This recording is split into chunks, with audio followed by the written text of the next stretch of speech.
Recording in progress.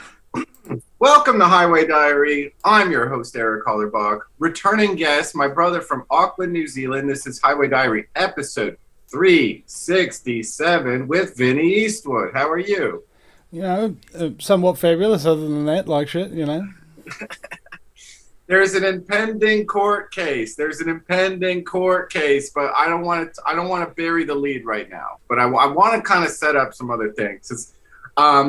So just yesterday, and then 2 days before that, I had a friend from high school stop by and played some frisbee golf here in Austin, Texas. We had a good time, but he kept saying to me this thing that you're into conspiracies. I looked into some of that stuff, but it just made me miserable. This is what my friend was saying. Yeah, it made me miserable. I was just like paranoid all the time. I was just like, I lost all faith in humanity, But I told him, I was like, we were having some barbecue, and like very Texas thing.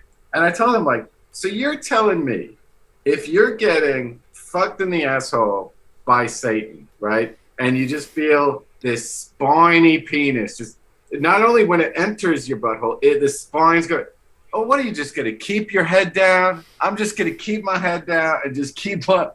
Yeah, something's wrong. I feel like something's wrong here. I'm going to keep my head down, put the shutters on. It's like, you wouldn't. And I told him, if the devil's fucking my ass, like the man is every day, I'm going to turn around. I'm going to look at those scaly claws. I'm going to look in his beady little eye. You're just going to keep your head down and just shut up, like everything. It's like, I just feel like with the thing that the New Zealand government is fighting Vinny Eastwood with, it's like, you got to choose a hill to die on, or we're all just going to get run over by fucking tyranny, Vinny Eastwood. What do you think? Yeah, well, like I say, man, somebody had to lay on the barbed wire so that other people could walk across as free. And, certain generations have sacrificed a hell of a lot so that we could have what we've got. And so this generation has to sacrifice a lot so that the next can have what they will have. I was gutted when I got 2 strikes on my YouTube. I don't want my YouTube channel to go down. By the way, I was on VinnyEastwoodShow.com earlier, and I was checking out some of your archives. All your YouTubes are torched. It's like these. But back in Gettysburg or whatever, you go to Gettysburg, Pennsylvania, you could have the ghosts of Civil War soldiers going, oh, I miss mama. Like, what? Where pussy millennials get banned from YouTube? You know what I'm saying? It's like, we can't get run over by bullshit. When those fucking limey jizzbags came over to conquer America, we kicked their tea in the river and we shot them in the fucking head. Fuck these people. And now, with COVID, with just like every operation they perpetrate on us, if we don't fight back, then we're giving them implicit consent to use us as their beasts of burden. This is the problem with being a slave, is that a lot of people don't even realize that they're a slave, right? I was just, what necromancy is, talking to the dead. And bibliomancy is when you talk to books, you ask a question, then you read a book and you divine the answer. And I'm into a bit of cinemancy. So you put on a movie and you try to divine the answer. And it was like Star Chaser, The Legend of Orin. And all these people are underground, slaves, their entire lives, working in the mines to get gems for a god, right? A god who says, you need more gems, you need more gems. And it turns out that when all those gems go into the fiery maw of the giant god, it's actually just a mechanical device and a smoke screen for the real mining operation that's going on behind it, right? So it seems to me that we are the slaves who didn't even know that there was anything else but this slavery. In this movie, they were talking about trying to find a way upwards. To dig upwards is to go to hell, and to scare people off.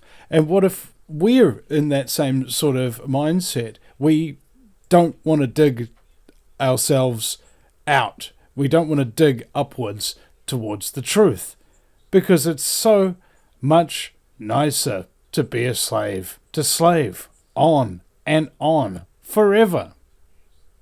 ignorance is bliss, you know. Why would you dig up and free yourself? I mean, don't you like being in a dirty ditch getting rubies for the oligarchy? What could be wrong with that? Just look, keep your head down, don't look back at the scales. Everything's gonna be fine.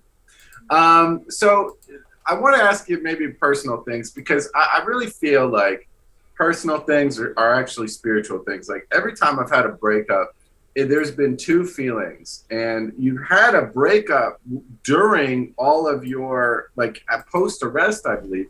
And two things come from every time I get out of a relationship. One, there's the grief of the loss of love, but then there's like always the opportunity for rebirth, redemption, clean slate, you know? So on one hand, it's like everyone wants to go to heaven, but nobody wants to die. It's like, it's very painful to break up with somebody. But then on the other side of it, it's like what were lines in the sand in the relationship, you know, you realize what you do and don't want. And so I know it's tricky for you because you have to co-parent with an ex. But this lovely lady came in your life. We're friends on Facebook, Rebecca, and you know, she's sending you to Jordan Peterson talks. She's you guys you went to the Resolution Festival together. It seems like congratulations to you to come up like a phoenix from the ashes from this. But how has Rebecca been as you got arrested for peacefully protesting the COVID lockdowns in the Banana Republic of New Zealand? Like, how has this person been? Like, how does she understand your struggle here? Well, you know, it's something magical, really, when you really think about it. How you've got somebody who knows what you're going through, not because they've been through it themselves, but because they listen and they care and they're there for you no matter how hard things get. You know, that's kind of thing I'm experiencing. So, do you have a New Year's resolution? Yeah. Stay out of jail. Stay out of jail. You know, that's a good one. Well, in fact, that's the best one I've heard all year. might be top of the list. So resolution. What is that? Is it like a revolution or resolution? Resolutions to like end something, right? I think I'm supposed to be going into the studio to make some music, and I'm supposed to be getting fitter and taking care of my diet and my health and stuff like that. I just learned now that Rebecca loves Mark Passio. She's just been listening through all his archives and stuff like that. I like that guy, yeah. For a long time. And she just realized that he took like nearly a 3-year hiatus from doing the show. Right? And just to get himself in order. And I was kind of thinking to myself, you know, I'm down to like 1 day a week on Republican broadcasting.org. And at the moment, I'm mostly wanting to work on my music. I've got so much frickin' tunes and things like that, and things that we sung around the fireplace at Resolution Festival. Like, I was talking to my producer the other day, and he said that I'd sent him nearly 700 tracks, you know, little ideas, little tunes, whole songs, finished songs, you know, things like that, just all inclusive, like nearly 700 tracks. And a lot of it's actually like really, really, really good. Like, whoa, you came up with that on the cuff, Vinny? And I was like, yeah. And it's exciting and it's fun, and it injects me with a lot of energy, and I really like singing and making up songs and performing and things like that. So that's what I really want to focus on at the moment, anyway. And if you ever find yourself in a cloning center with Donald Marshall, you can keep the lizards off you by singing them a little tune. Yeah, I mean, Donald would argue that they transport my consciousness to the cloning facility every night when I fall asleep, and then erase my mind every morning when I get up, so that I don't remember my transport consciousness being transported out, which is a convenient little loop that you can get into and convince anybody of anything if they're stupid enough to believe it. But the whole idea about consciousness that comes into mankind and everything, like, really kind of came full force to me when I went to the Resolution Festival. You know, like, I'm a pseudo celebrity. Like, there's not a lot of people who know who I am. You know, like, walking around the streets, you wouldn't be crowded with people wanting an autograph or a selfie or something, would you? But when I was walking around Resolution Festival, I was just like, I want to go over there now. Why do I want to go over there? I don't know. And then all of a sudden I'll be hit up by somebody who's a listener or something, and we'll have an important conversation, right? And it was like that for 5 straight days, just wandering around. I don't know why I'm going this way, but just obeying this flow. And all of these really, really cool people who are like listeners and fans of the show come up, including one who threatened my life and said he wanted to bury me in the hill. And then later bought me 2 wines. 2 very, very large wines, which was quite nice. So was that within the same conversation he wanted to bury you and then regretted it? And No, it was several minutes after he threatened my life that he offered me wine, which I gladly took. You know, some people do drugs at festivals. You know, some people.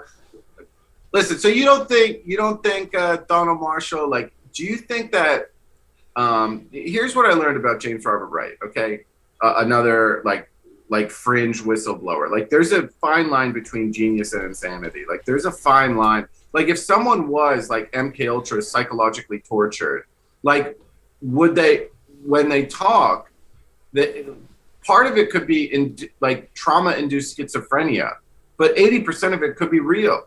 Like, you know what I mean? So like, but just because later James Wright's friend sent me pictures of him doing crack on the highway doesn't mean that when he tells me also that he went to the 5th floor of the Dallas Guys Wright building and there was a genie inside a gem on the side of the wall. Like, you know what I mean? Do I believe that there's a genie box inside the Dallas Guys Wright? When, like, just because someone does crack and meth on the highway while they're driving doesn't mean that they also didn't see a genie. You know what I mean? Not the best example, but I get your point.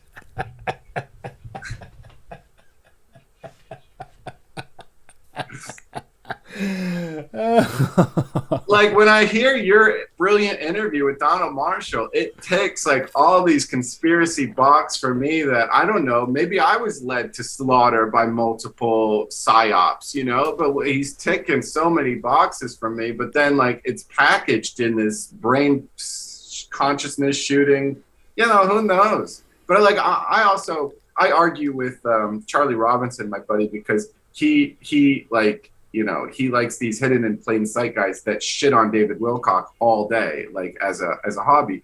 But I'm not really into David Wilcock, but I am really into Carrie Cassidy. And, you know, she goes around and she talks to these crazy weirdos who, like, you know, one of the guys who like ran fucking Raytheon or whatever. And he's like, yeah, it's all lizards. It's like, okay, she's not saying that, he's saying that. You know what I mean? So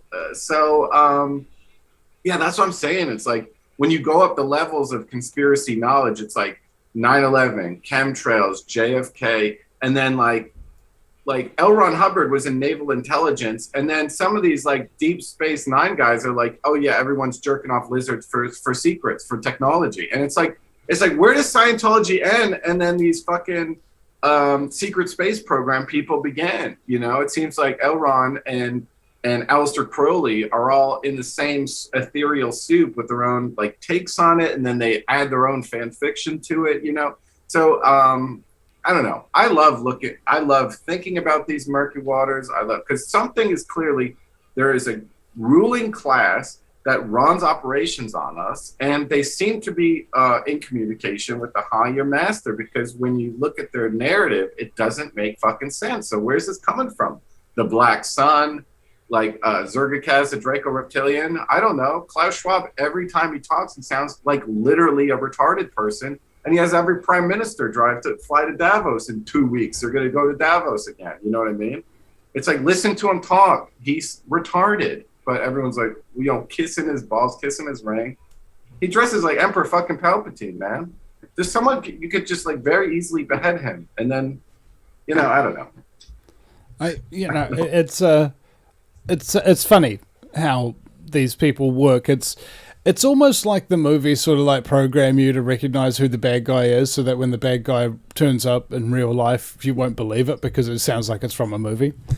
Yeah. Have you ever like had somebody tell you that you've been talking about some conspiracy theory or something like that, and then they say, "Oh, you've been watching too many movies," and it's just like, where do you think the movies makers get all these ideas from, bro? Yeah. I mean, how much freaking coke is flowing through Hollywood mansions and things like that, and how many CIA assassins and assets and things like that are hanging out at the same time in the same parties and revolving around the same circle, sharing little campfire stories and things of that nature. And before you know it, you've constructed an entire reality for people to look up to, and it's all focused on one particular idea, that it's okay to be a slave just so long as you get entertained by the things that give you some kind of hope for the future. Yeah. Bread and circus. I'll tell you, Vinny Eastwood, I go back and forth like stand-up comedy. I think, I was always obsessed with it my whole life. I put out my 3 specials. I was so like artistically satisfied with them. And then I'm like, do I want to continue in this rat race? This guy called Chris Knowles, he said something on my podcast that like literally tortures the back of my subconscious. And he goes, Q. He was talking about Q, and he goes, I think Q was a classic pacification operation. Take these people's anger and pacify them with, oh, the good guys are going to do it, and then throw them in the Republican Party to pacify this anger. And I don't want to be a comedian who pacifies his lazy slaves are getting fucked in the ass by the devil to just go, ha, ha, ha, everything's fine. Let me go back to my slave job. I want a comedy. I don't want to do it if it doesn't uplift people. I don't want to do it if it's not a call to action. I don't want to do it if it's just, again, pacifying, like bread and circus, just to, I think comedy's only relevant when you're pointing a finger at the ruling class and go, like when I see Adam Schiff, like literally he has all the power and money in the world. Like his eyes are dilating out of his head from cocaine use constantly. I guarantee he's a pedophile. He may have killed Anthony Bourdain.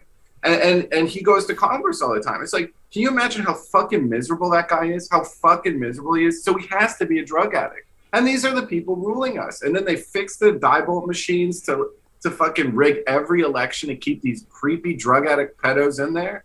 So, that's why they don't want term limits, because they don't want anyone finding the skeletons in the back office, So anyway, I don't know. Yeah, I don't remember what was they were saying about the JFK records were sealed for like 50 years or something like that, and then the 50 years came up, and then they released like a handful of documents from it that didn't really mean anything, and so on and so forth. It's just like people say the truth will out, the truth will overcome. It's like, no, it doesn't, man. Evil can win. Evil can win, bro. And if you think that it won't, it'll beat you up. Yeah, and after 50 years, where they release it from the evidence locker, fucking Jackie Kennedy's tampon from the day that, you know what I mean? It's like irrelevant stuff. Yeah, here's her fucking used tampon on her bloody blouse. Irrelevant stuff. Who did it? I'll tell you, JFK. LBJ, Allen Dulles, and Herbert Walker Bush. Those 3 did it. I don't care who pulled the trigger. Ben Fulford says David Ben-Gurion, the Prime Minister of Israel at the time, but I think the Satanists in the U.S. were those 3 people. But anyway, I watched the movie Died Suddenly. I mean, it's terrifying. A football player just died yesterday on the field after getting vaccinated. He had 2 heart attacks. It's like, this is so bad right now. That oh man, no. Yeah. When you're saying that, just like, how sometimes a song just comes to mind, do do do do do do do do do do. Another one bites the dust. Another one gone, another one gone, another one bites the dust. Oh, bro, it's brutal, ruthless out there, and people are just allowing themselves to be experimented on, and there's a consequence to every action, isn't there? And they say that if you've been vaccinated, what was it Dr. Rima was saying? She said that like after 4 years of being vaccinated, you're going to die of one reason or another.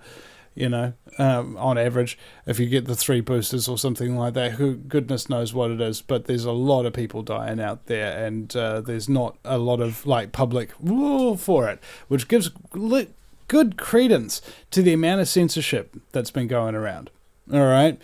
Anybody who was posting that documentary in my Facebook groups and things of that nature, boom, rated false by content producers. Now your entire Facebook group cannot be seen by other people in your news feed and stuff like that, and you're buried way down the hell at the bottom. Okay. Because somebody else posted that in my Facebook group. Yeah. Okay. I guess you got to be very vigilant about fact-checking these days, don't you? I mean, I never heard anybody so obsessed with making sure that things were correct before. What is this process by which you rate these things as false, I wonder? Is it by chance the shareholding in your fact-checking company that's held by the very people whose products we're exposing? That's your measure of level of fact-checking, isn't it? Yeah. Okay, great. Now we know that reality is being controlled. I call it hacking the reality stream. At a certain point, somebody went, hey, you know what? If we just broadcast the exact same message 1,000 times a day across 1,000 different mediums, we can get anybody to believe anything. All right? They get socially distanced. Oh my goodness, I need to be distant socially. And for conspiracy theorists, this wasn't that hard, you know, because we were already pretty distanced socially. But the empire, they're such fucking passive aggressive pussies. So you go to a bookstore. Like, this is the analogy of like the Facebook feed, right? You go to a bookstore. In the front of the bookstore is like Tony Fauci's children's book called Puff the Magic Jabby Jab, and all these friends are best friends with this giant, personified Jabby Jab. And then they're like, Dr. Judy Mikovits' book. You know, let's just put this in the back of the library. Like, they're too much of pussies to fucking throw it out, because that would undo their karmic ability to have the peasants have the freedom of speech with the right answers. But they just go, Puff the Magic Jabby Jab, front of the store. Let's just knock Judy Mikovits down on Twitter, on Facebook, and call everything she ever says misinformation, when to my ears she's one of the most genius doctors of all time, you know?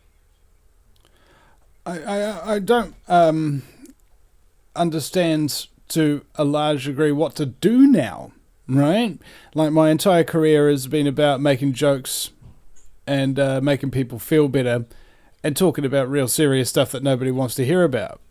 But now you are offensive if you're making a joke, and the stuff that people previously just didn't want to hear about, now it's actually getting illegal to talk about and deplatformable for talking about. I don't know what the future holds for anybody who wants to, you know, just have an honest conversation and a good laugh. You know, it feels like there's a lot of walls and they're all closing in.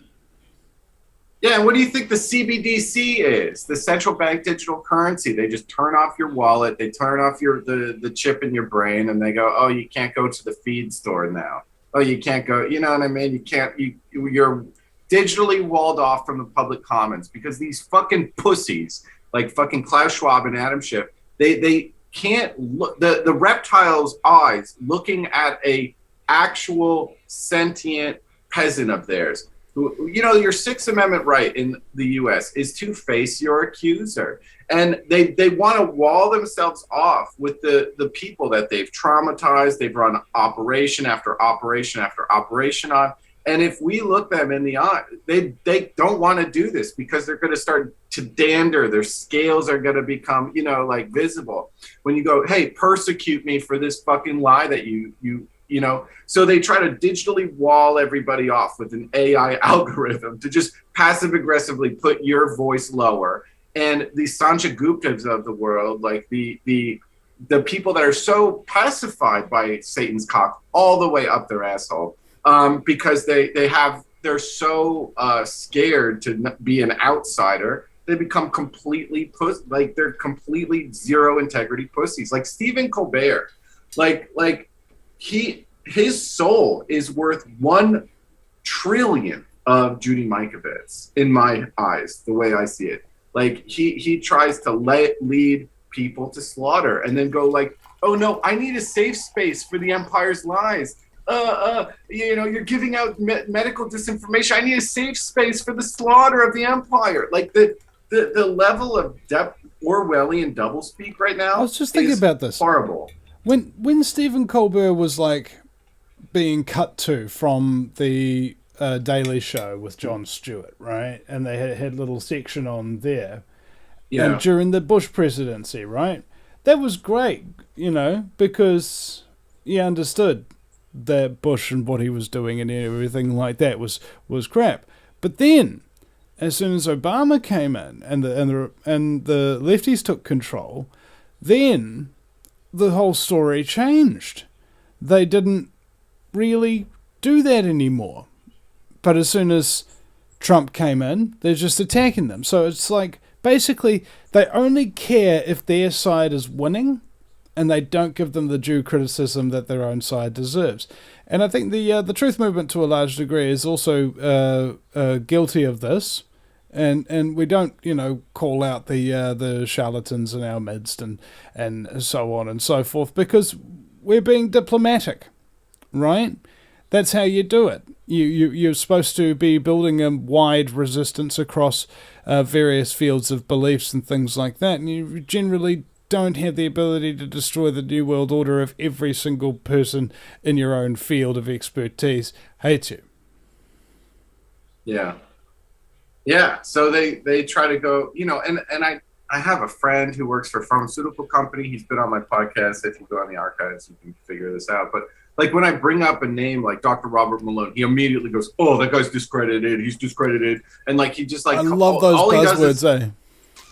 All he does is gaslight me, and it's like, okay, well, have you heard him speak? Like they have they have these like, I don't know, MK Ultra, or they're just such fucking blind bootlickers that they go, oh, the establishment doesn't like that. Well, I want to be part of the group. Anyway, let's talk about it. You were peacefully protesting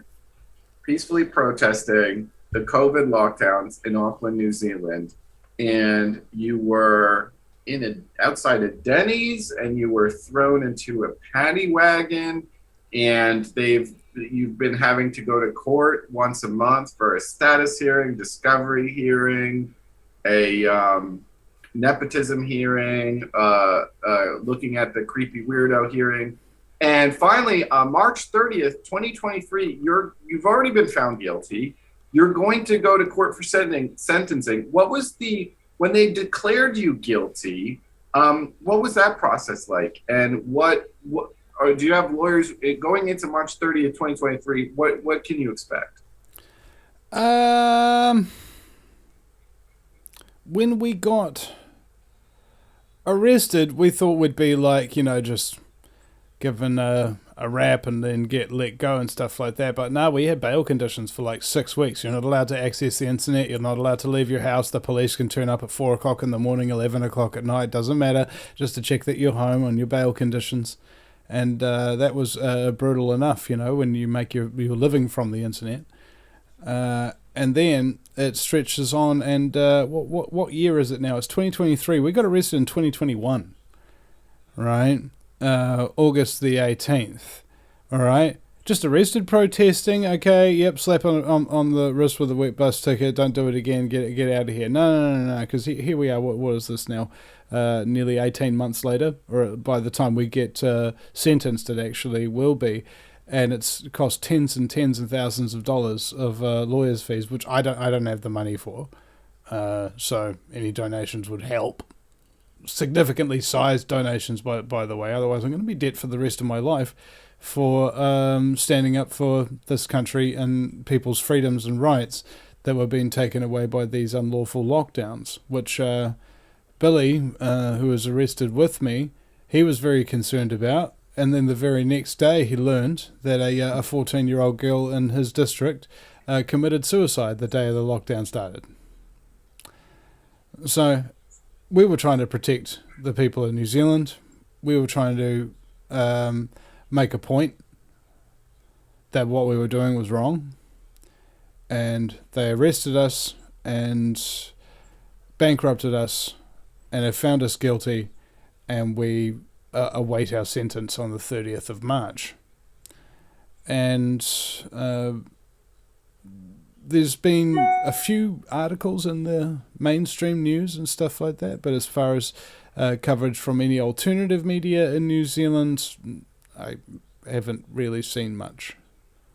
Did they give you a plea deal offer to confess your sins to your state captors? And what was the offer of they offered to take away the charge that could go with 6 months in prison and a $5,000 fine, and just go for the smaller charge of like $1,000 fine. So, and then they found you guilty, and so now... Of both charges, yeah.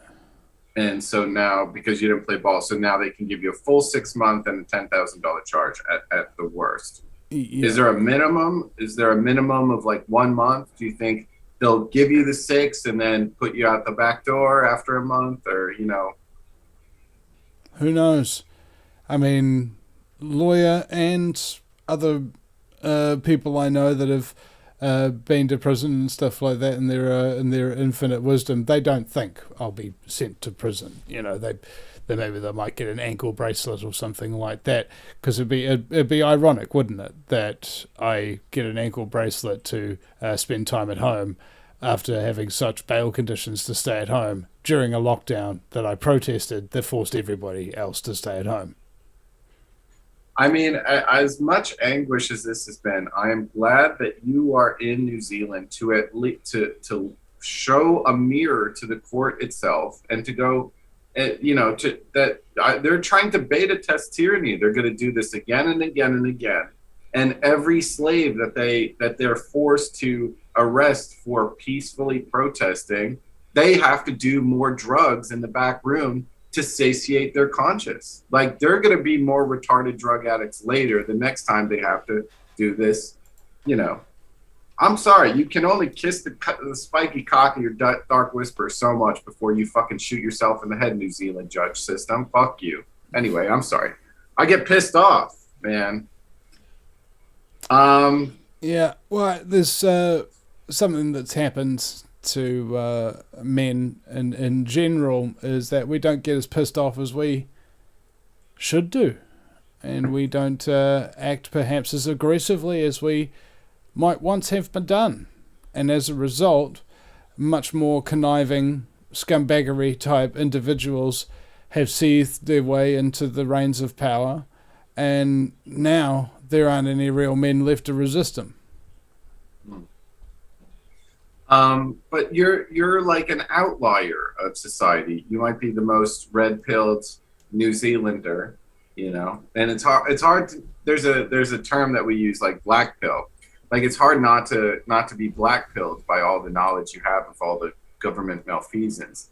So what I like about you and the way you pitch conspiracies is you are an asset to our community, the truth community, because you do have, you know, a fun way to pitch it. And I think that the reason why they're trying to make an example of you is because they want less of this behavior out there while they're doing their bullshit, obviously. Yeah, I mean, who wants people having fun while they're exposing scumbaggery? You know, they want people to be all serious and traumatizing and stuff like that. I'm like, no, fuck that, man. Like, bro, what are you trying to do? I don't want to get to the end of your broadcast and be so stressed out that I start yelling at my frickin' sister or something like that. You know, Vinny, you need to get a personal loan. Why is everybody such a fucking slave? No, you don't want that, you know? You don't want to be getting off the end of the broadcast and your missus goes, baby, do you want the cupcakes with the purple icing or the the yellow eye saying, 9/11 was an inside job. Don't you know we're all slaves? Like, you know, it just, you want something calming and relaxing, something less serious. So you can just sit there and be part of a conversation and absorb the knowledge and have a few cackles at how bad the jokes are. The jokes themselves won't make you laugh, but you'll kind of laugh at them rather than with, you know. You're a sweet boy. I'm glad, you know, we've known each other on the internet like a decade now. And I just know that you're just like full of heart chakra. You have all this empathy and sympathy for humanity. And like you took it as a call to arms to resist the tyranny. And by the way, I this past Oktoberfest, I went to Germany, and everyone in my family got vaccinated, and I got this like little paper vaccine passport that was so unbearably easy to forge. It was like a business card that fucking folded out. And it was like, you know what I mean? It was like a rubber stamp with like a fucking, it was like, you know. And so they were like, get the jabby jab, have the business card, the corporate business card, have the corporate business card that, like, you know, I could have forged it on a fucking index card with a pencil. And they're like, get the thing, I was like, no, I'm not going to get it. And I just told my family, I'll wait till July 2021. We're going in September. And the pressure I had from my family, they booked the flights, they booked the hotel, and they're like, you will be excommunicated from the family if you get on the plane and then are escorted off for not having the fucking fake bullshit business card to put your, because they didn't have the digital slavery in time enough. They didn't have the full digital health passport in your phone. They didn't have the mark of the beast ready to go yet. So they had a fucking paper one from these fucking beta cuck fucking politicians to get it out quick. And so what happened was people started falling dead. And then June 1st, 2021, Germany restricted all travel restrictions for the unvaccinated. That's what happened. So enough people resisted, and they said, you know what, when only 20% of the people are vaccinated, we're going to lose our economy if we don't fill these tents with beer drinkers. So how about y'all come to Munich and get fucked up here? But there was a time we took a train to Innsbruck, Austria. And on the train in Austria, we did not have to wear our face masks. In the same train, when we hit the German border, an announcement goes, now we're in Germany, put your masks on, because the virus in this train all of a sudden is way more contagious in the same train when we are over the German border. And I'm just like going out of my fucking head. All my fucking slave family puts the fucking mask on. I go, is this really, like, I want to follow the rules. I don't want to get kicked off of an airplane. I don't want to get kicked off of a train in Germany for not having my fucking peppers. But, like, can't we admit that this is theater? This is kabuki theater. This is so beyond the pale of fucking retarded, dude. This is unbearable. I don't have my peppers. I was just thinking about it, like, I get so pissed off, man. Every time I see somebody wearing a mask, like, it's in the middle of the day, it's the beating hot sun, and they're walking around outside on a bush track wearing a mask. I imagine want to hurt them. You know, just pull it back like a little strap or something, and really straight in their face. I know. It's bugging me, man. Just stop wearing the mask, everybody, please, for goodness sake. It's like, come on.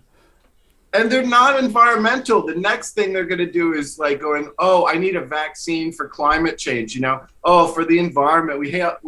But I've seen fucking pictures in the ocean. You have like a bluefin tuna with a face mask on, you know what I mean? That got thrown in the fucking ocean. And is the bluefin tuna, like, you know, socially distancing? Like, why has he got a face mask on? It's just more pollution. And I saw, there was this like Indian family that was stitching these that had sewing machines, and they were making these face masks, and there were just rats and mice all over their floor. Yeah, this is the most sanitary thing we can have. it's just more. It's like unenvironmental. Number one, it's unscientific. Well, this is going back a ways, but when my friend Brian Stutes got chicken pox in middle school, that piece of shit came over my house and coughed in my fucking face, and then a couple days later, I was all goose pimply. I mean, what's wrong with? So then they changed the definition of herd immunity, the same fiscal quarter that they put the jab out for on the fucking open markets. Like, how dumb are people? Like, wake the fuck up, man. Well, people, how dumb are people? How long is a piece of string? I think they're the dumbest they've ever been, and they're getting even dumber. All right, I guarantee you, people like who had to contend with bears and frickin' wolves and saber-toothed tigers and stuff like that, they were a bit more switched on than the average person right now. Like they knew how to live, you know, kind of thing, because they had to survive, and they were actually had a passion for staying alive, whereas right now suicide's the highest they've ever been. Life is so freaking easy that it's just not worth it. Yeah. Right? You ever get that feeling where like this video game's way too easy, this isn't a challenge, it's not worth my time? Yeah, you know, and that's a problem. But I manufacture difficulty in my life. Like, I work in a boxing gym. I hold pads for kids. Like, you know, men have to do this. We have to, like, fist fight, or at least practice fist fighting, you know, to stay sane. Because if everything is just, fast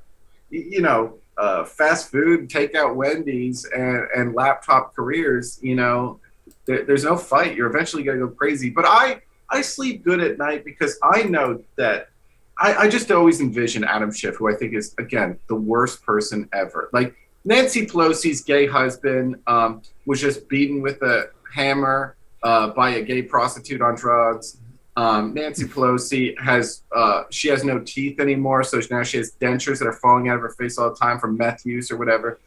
These people are miserable. But Adam Schiff, I envision him going into his walk-in closet and finding that Shakespearean like dress that he wore to be like, or you know what I mean, from college, and he's like, I could have been an actor, and instead I fake an election to have a clone be president who shits himself at the G7. What am I? Like, I'm very confident that these politicians, at the end of the day, they go like, I could have been a Broadway actor, and instead I'm just a corrupt swamp creature.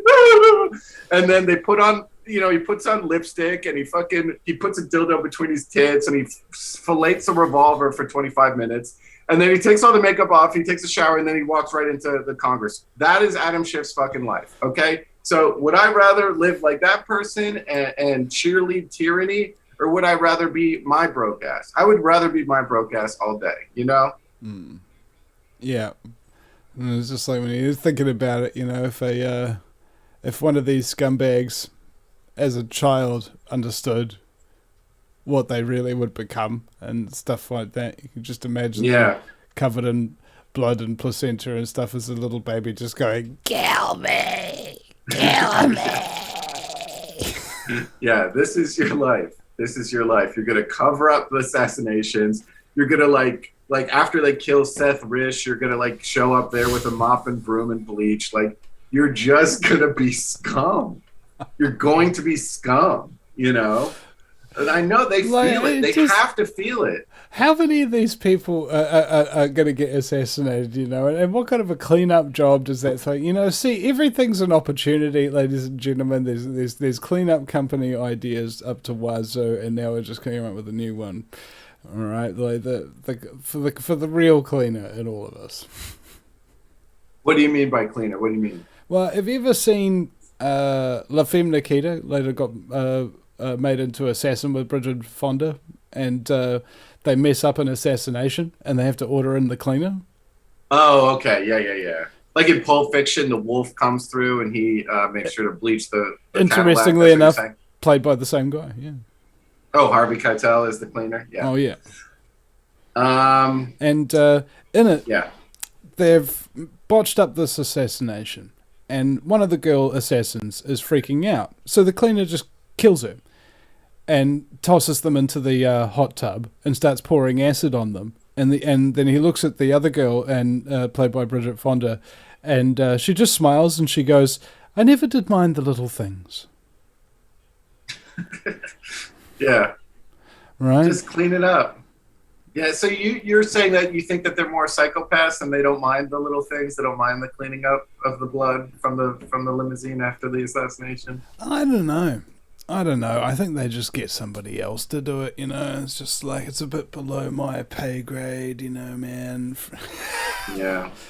But I think that's what Freemasonry is. They make you ritualistically sin. You know? I was thinking about this as well. Like James Wright was telling me about the Sentinel program, and they got a list of all the Freemasons worldwide. And I did a show one time. It was in the New Zealand media as they were opening a new Masonic temple down in Christchurch, where the assassination happened about a year before, around about the same day. Anyway, the article said that there were 5 million Freemasons worldwide.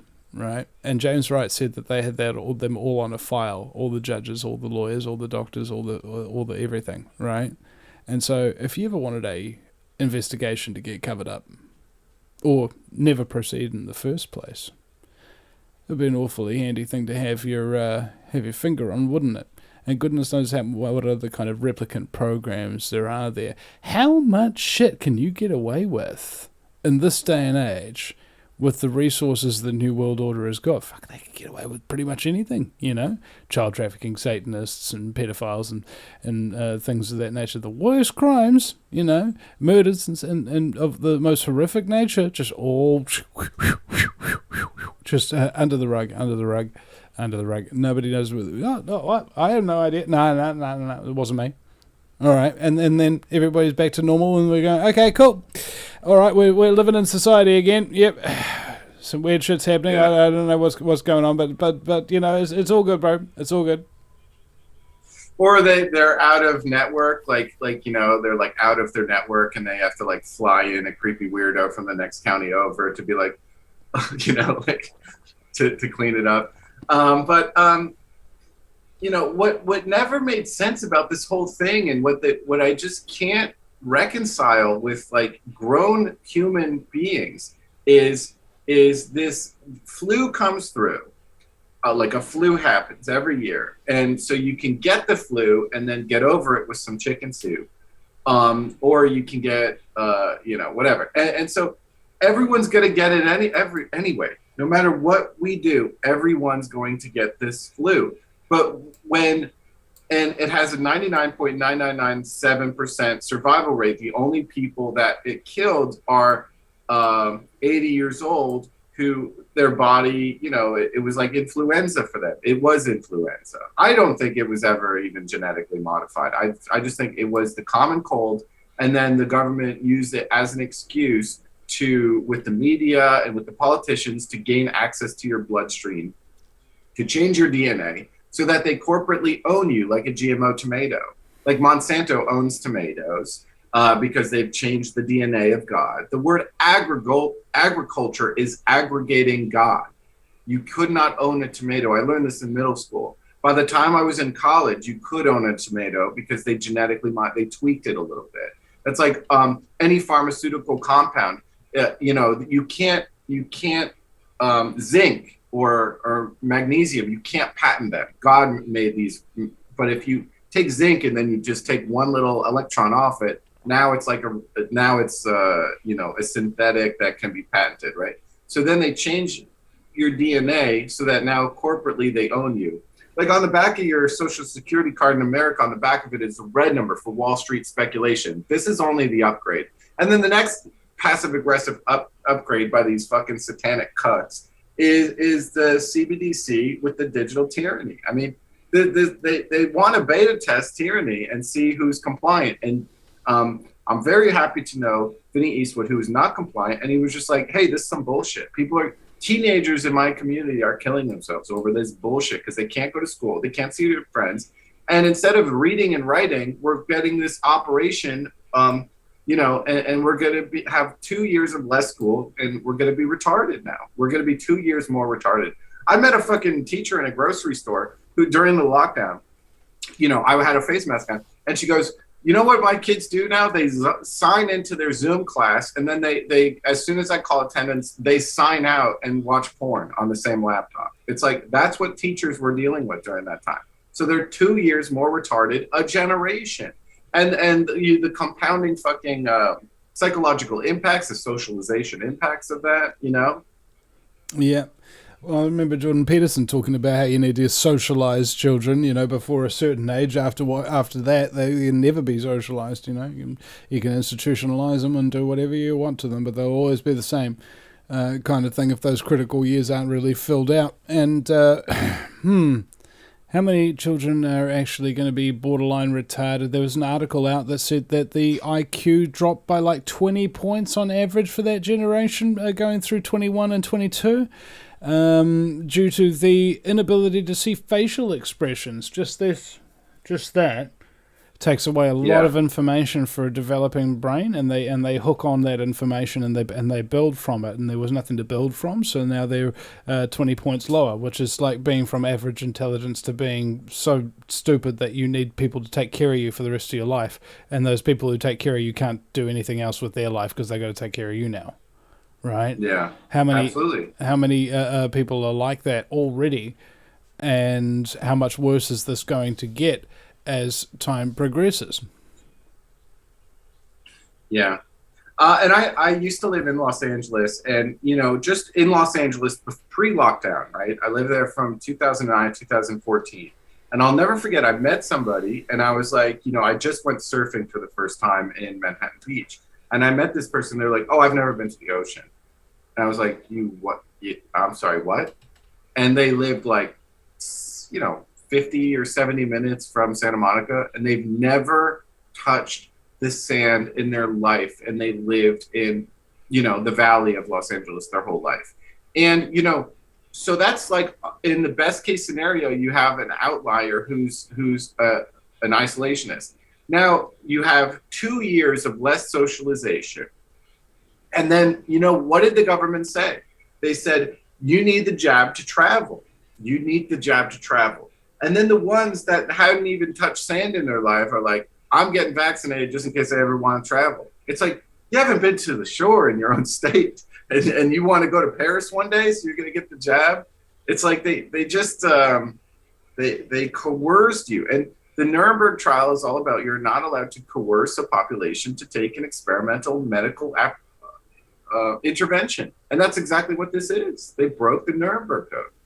And they're just doing it like in the most obvious way. And they're like, yeah, you can't do shit to me. Fuck you. I own the judges. I have a Rolodex of 5 million Masons, so I could be a creepy weirdo wherever I go. Again, Adam Schiff just touching the dress from college that he wore at during the play where he got to be himself and sing. That is who runs us. Someone who cries over their college stage actor dress because their life is fucking miserable.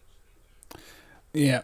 Scumbaggery doesn't make you feel good, and you can't trust the people around you, and that kind of thing. Is like you can't have really, really love and that kind of thing, and you need it. So if you don't got it, you need to have a lot of drugs. And thankfully, when you're rich as hell and you got no law to answer to, you can have all the drugs you want, but you can't really have any love, and you can't really have trust, which is the thing that's better than drugs because they don't just go away the next day. So speaking of horse-faced trannies, Jacinda Ardern, how do you say your prime minister's name? Jacinda Ardern. It's Jizzy for short. Jizzy. So Jizzy Jizzface. So when you are driving around during election season, the billboards of her are everywhere. You coming around the corner, boom, Jizzy in the face. Yeah. She's out there lurking. She reminds me to go take a horseback riding lesson for some reason. I don't know why. Yeah. I want to play this clip that she said. So I'm going to share my screen with you, and I'm going to show this. This is what she said.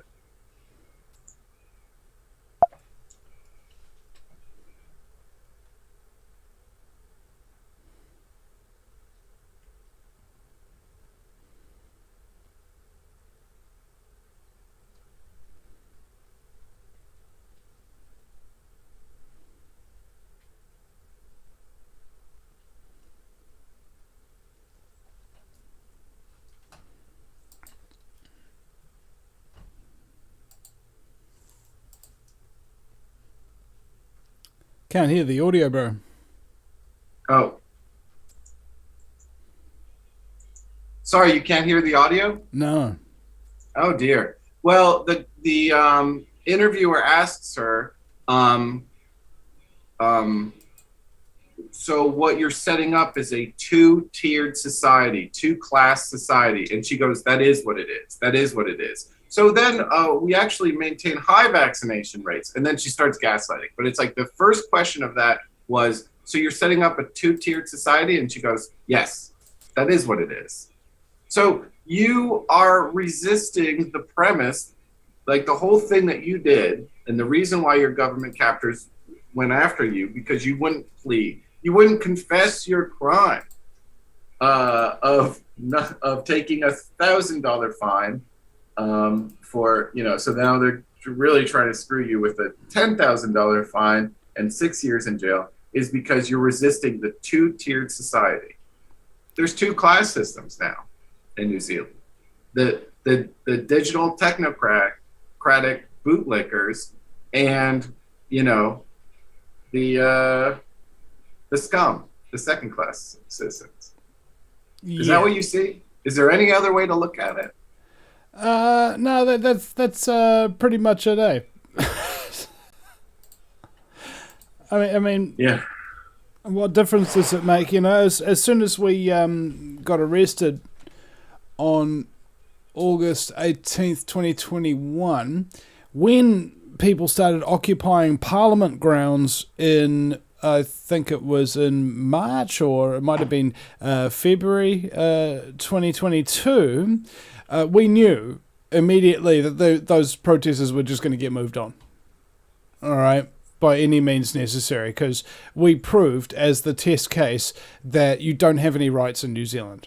If the government says you can't do it, you can't do it, and they will use force and violence to stop you from exercising anything that you think is a right. All right? Now, a lot of people don't know what a right is, and it's fairly simple.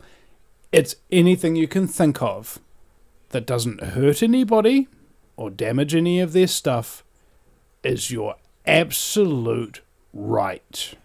And if somebody tries to take it from you, then they have lost their rights. What are your rights, really? I mean, you have the right not to be threatened and intimidated. You have the right not to be assaulted. You have the right not to be murdered. You have the right not to be raped. You have the right to not have any of your stuff damaged or stolen. You have the right to not have outrageous lies told about you that defame your character and can damage you.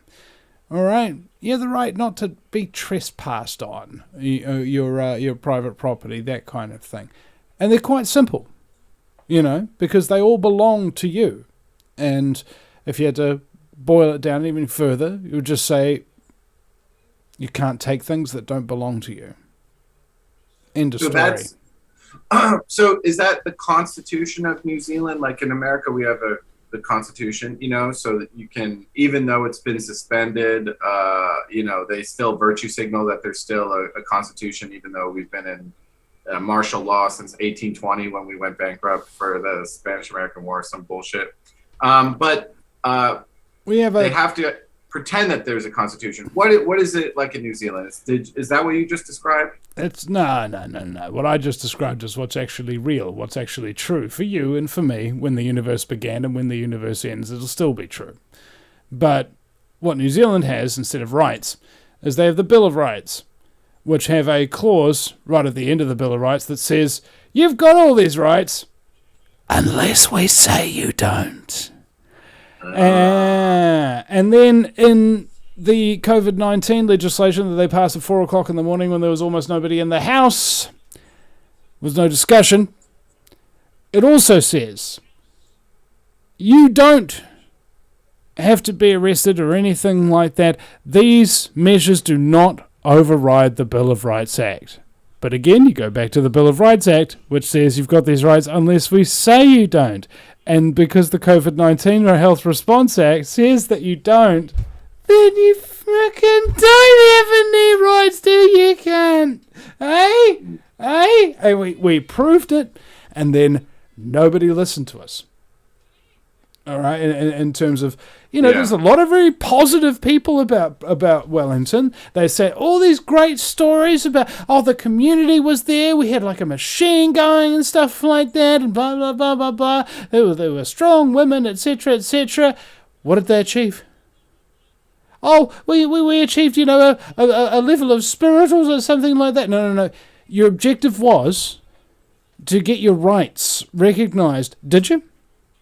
Or did you get moved on by advanced crowd control technology that you didn't even know existed, that former police who were at the protest tried to tell you about and you ignored? All right?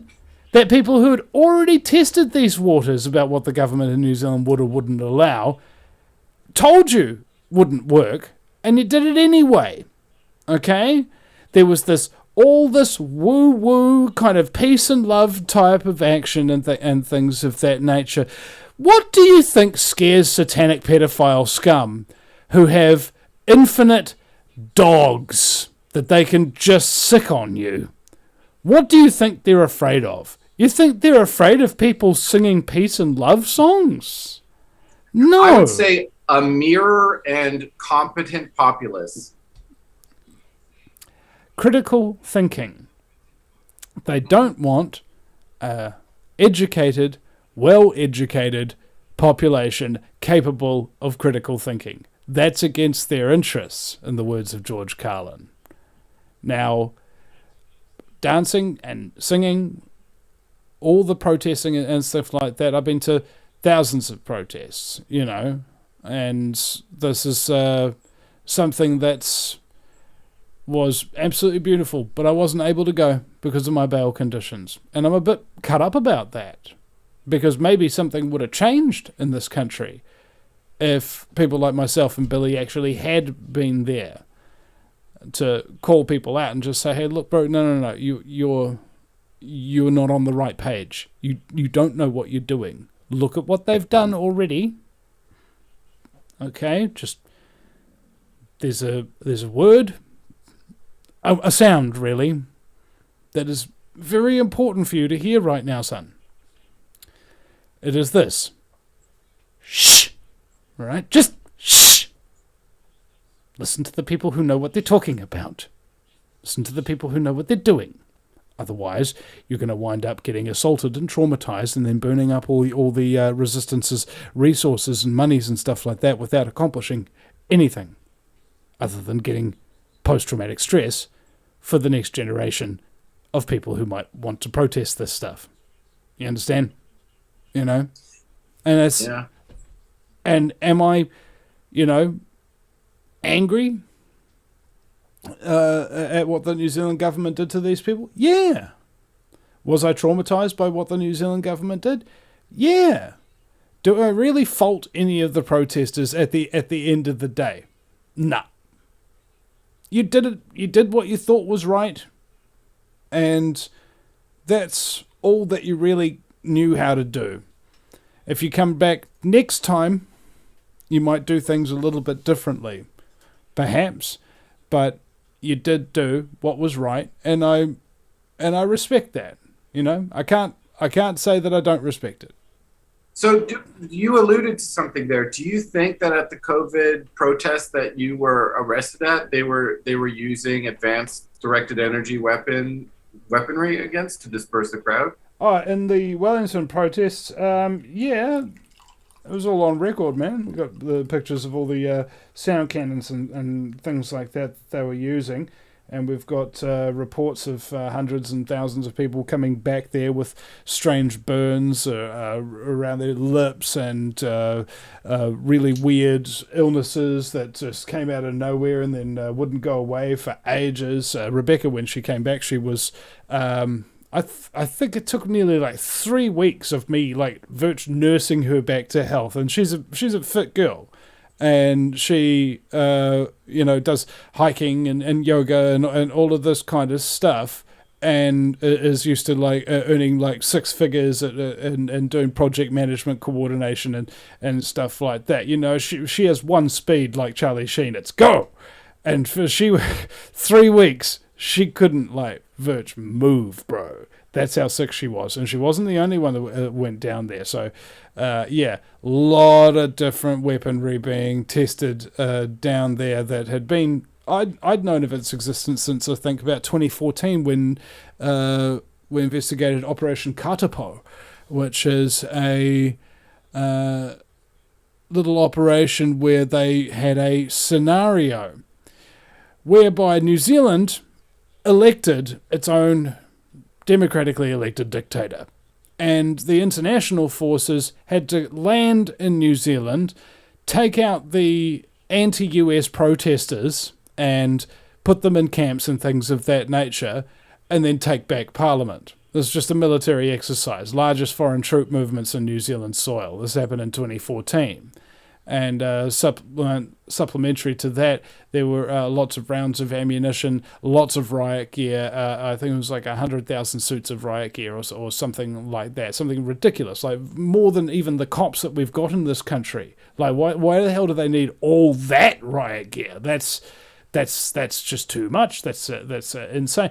But then, you see, don't you? Yeah. That they've prepared for this. They're prepared for you resisting physically. They're prepared for you resisting psychologically. They're prepared for you resisting verbally. They're prepared for you resisting financially. All right? They're prepared for all the methods of possible resistance that you could. Now, the difference being they're only prepared for just so much of it. Okay? And there's only so much that they can control. The more and more and more people that actually get up and up and up. Like, I was talking with Jason Kerrison, he's a lead singer for a band called Op Shop here in New Zealand, a famous band. And he's been deplatformed, and he's basically kind of like lost his band, and he had to do a one-man act at the Resolution Festival. I was up on the with the megaphone and stuff like that, and joking with him, and he told me afterwards that he was actually feeling a bit... because I know Jason. And he told me afterwards that he was feeling actually a little bit, nervous going up for the first time by himself as a one-man band, because the deplatforming that I'd suffered in the truth movement, he'd suffered in the music industry, right? Gigs drying up and so on and so forth. And I'm like, whoa, this kind of whole thing has really saturated everybody, hasn't it? And... the difference between myself and Jason and maybe other people is that, number one, we didn't compromise. We told the truth the whole freaking time, and we accepted the consequences for it. And number two, after the consequences, we didn't stop doing what we were doing. Because it was still the right thing to do, and that's what we're doing. Now, do we have any hope ourselves? No. But we can continue to give hope to others, even though we don't possess it. Isn't that interesting? As I said, it's like a light, and you need the audience to be the prism in order to make the rainbows, sort of thing. You know what I'm saying? You do your show, whatever it is, whether you're doing comedy, whether you're doing news, or whatever. If you're doing the right thing, that's good, man. And then whenever people see it, that's where the rainbows happen. That's where the influence happens. That's when people get out of their stupor, and that's when people get out of their uncaring ways and start to change. And that's the most beautiful gift that any artist can give the world, to give any other individual, is the will to change themselves from within. God bless you, brother. And, I'm thinking as you're talking that there's 7 billion people on the planet, and they don't want to depopulate us to 500 million because for environmental reasons. They want to depopulate the planet to 500 million for full spectrum domination reasons. And, they understand that there's 5 million pedos in their Rolodex to cover up their murders, but they need someone to flick on, because they're such fucking pussies, the directed energy weapon machine. They need bootlickers and the Stasi to carry out their malignant orders. But every time we win from love and inspiration and courage and competency, they lose. So if you're on the team dark, if you're on Team Satan, who wants everybody to be so stupid that they can't persecute you for your obvious crimes and making the planet worse in every which way, and taking this righteous thing of environmentalism and conflating it with climate change to sell them digital tyranny or tax them for carbon, which is what we're made of. Like, we're made of carbon, so you want to tax us for the makeup of ourselves. You don't want us to get diseases naturally so we can get a tougher immune system. You need access to our bloodstream.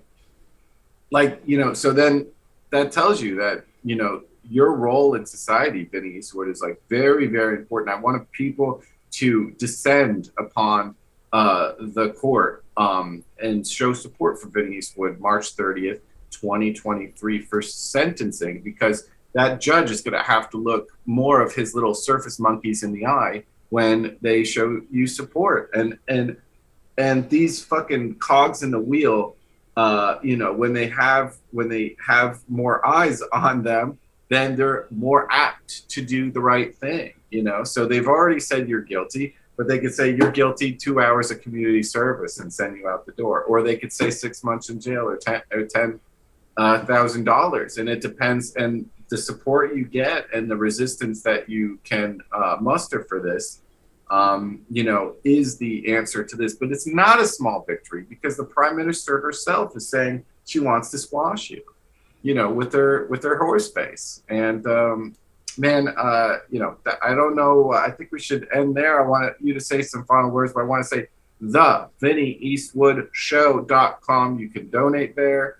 Again, I can't stress this enough. March 30th, 2023, Auckland, New Zealand is going to slam the gavel on your case. So please show up to the court. Where's the court? Where can people watch your dog and pony kangaroo trial? It's on Albert Street in Auckland City, the Auckland Central District Court building. What time? 10 a.m.? I assume it'll be around 10 a.m. They haven't given us the exact time yet, but we will get that closer to the day. But yeah, if you show up at 10 a.m., that's usually about the size of it.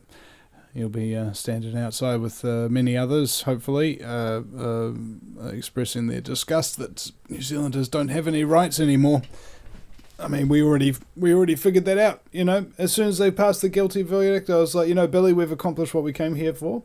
We said that there's an old saying that if you want to expose a fascist, make them act like it. And we've made them act like it. And they have not disappointed. And now they are exactly as we have told everybody that they are. Tyrants who don't care about your rights, don't care about your liberty. And if you are on their side, you're a bad person. Okay? I will say that again. If you are on the side of the New Zealand government and what they do to people with these COVID restrictions, you're a bad person. All right? Now, you can stop being a bad person any moment that you want. But it doesn't change the fact of what you are now. All right? And all of you who looked at the government, looked at its threats, its intimidation, its lies, and its slander, and said, no, I'm not falling for that. I'm not doing that. I'm not putting up with that. No. Nah, bro. Nah. All of you're good people. Even though no matter how many of them tell you that you're a bad person because you didn't wear the mask, or because you didn't put a little stupid yellow circle around your Facebook profile, or some shit like that. No. They're the bad people. You're the good ones. Bravo, Vinny. So you don't pacify corruption. You don't make it comfortable for them to be dirtbags, and what else? What other hope do we have out there than people like you not allowing, showing the government who they are? But anyway, this has been Highway Diary episode 367 with my good buddy Vinny Eastwood. I could talk to you all day, but that's the end of this podcast. Bye-bye for now. Recording stop.